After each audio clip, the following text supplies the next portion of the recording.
Welcome back to our channel, friends. It is a joy to see you here again.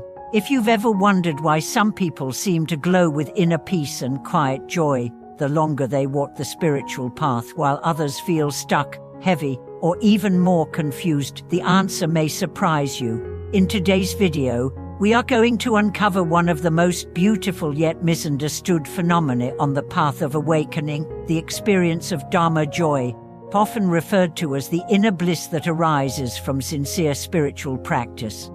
This kind of joy isn't loud. It's not about celebration or excitement. It's not something that shouts from the rooftops. Instead, it's a subtle, steady, radiant warmth that grows quietly inside the heart. And once you've tasted it, you'll never want to return to the fleeting highs and lows of ordinary life. Let's begin with a question. What do you think happiness really is? For most people, happiness is tied to conditions, external things like money, relationships, achievements, recognition. But these kinds of happiness are always dependent. They can be taken away, disrupted, or lost. The joy we're exploring today is different. It's unconditional. It doesn't arise because of what you get, but because of what you release. It comes not from gaining more, but from needing less. It's the joy of stillness, of presence, of alignment. Spiritual joy often begins subtly.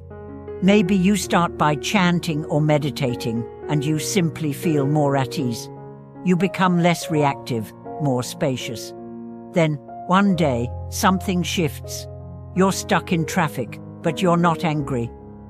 Someone criticizes you, but you don't feel defensive. You're facing uncertainty, but there's a strange sense of calm inside. You're not pretending, you're not suppressing. You're simply present. And that presence itself becomes joy. This is the first sign of Dharma, equanimity. A kind of peace that doesn't depend on circumstances. It's not numbness, it's clarity. It's not disinterest, it's freedom. You are no longer thrown around by every emotion, desire, or fear. You are anchored, rooted, aware. And that awareness is sweet. It's light, it breathes.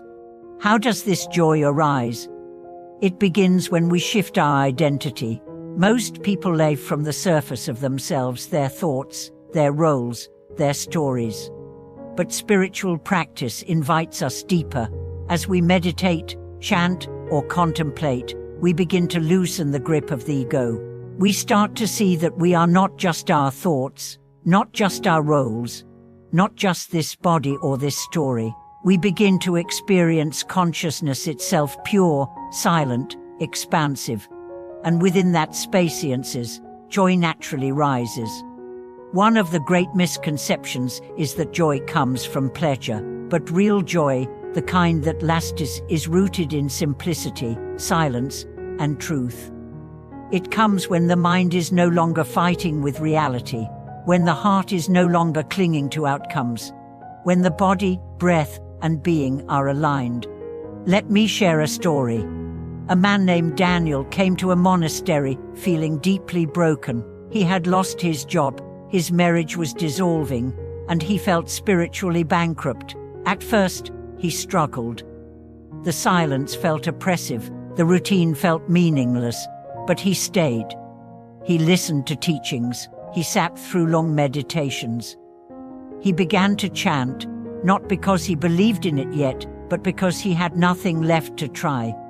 Weeks passed, and then one day, while sweeping the temple steps, he felt something shift. A breeze passed over his skin, and tears welled up in his eyes. Not from sadness, but from recognition. He said later, "I realized I was still here. I was breathing. I was aware, and that was enough." That moment changed him.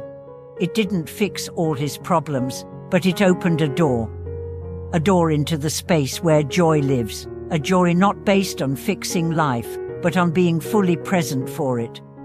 This is the second sign of Dharma, contentment. You begin to need less, not because you're repressing desire, but because you're no longer enslaved by it. the constant hunger for more begins to dissolve. You discover that joy is not in what you have, but in how you relate to what you have. Contentment doesn't mean passivity. It doesn't mean you don't strive or grow. It means that your striving is no longer desperate. It's no longer tied to your worth. You act from fullness, not from lack. You serve from overflow, not from emptiness. There's also a joy that comes from seeing truth. When you realize the impermanent nature of all things, not just intellectually, but viscerally, something opens. You begin to appreciate moments more deeply. You understand that every smile, every breath, every touch is fleeting. And in that recognition, love becomes pure, appreciation becomes deeper, life becomes more vivid. This is the third sign of Dharma, gratitude. You start thanking life, not just when things go well, but even in difficulty. You thank the pain for waking you up. You thank the obstacles for humbling you. You thank the silence for teaching you. Your whole life becomes a prayer, not because you force it, but because you've learned to see. Another profound source of spiritual joy is service. When you help others not to feel superior, not to earn points, but because your heart is naturally moved, there's a joy that arises that is unlike any other. You feel connected, you feel useful, you feel aligned. This is the fourth sign of Dharma joy, compassion. Not the kind that drains you, but the kind that fills you. You serve, not because you have to, but because you are overflowing. You give, not to be seen, but because giving feels like the most natural thing in the world. People who experience Dharma joy are not necessarily the most educated, wealthy, or externally successful. Often, they are the quiet ones, the ones who sit in the back of the room, the ones who smile with their eyes, the ones who carry peace like a fragrance. You may not notice them right away, but spend time near them, and your own heart begins to soften. So how do we cultivate this joy? Begin by slowing down.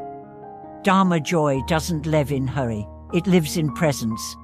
Carve out time each day to simply be, no phone, own eyes.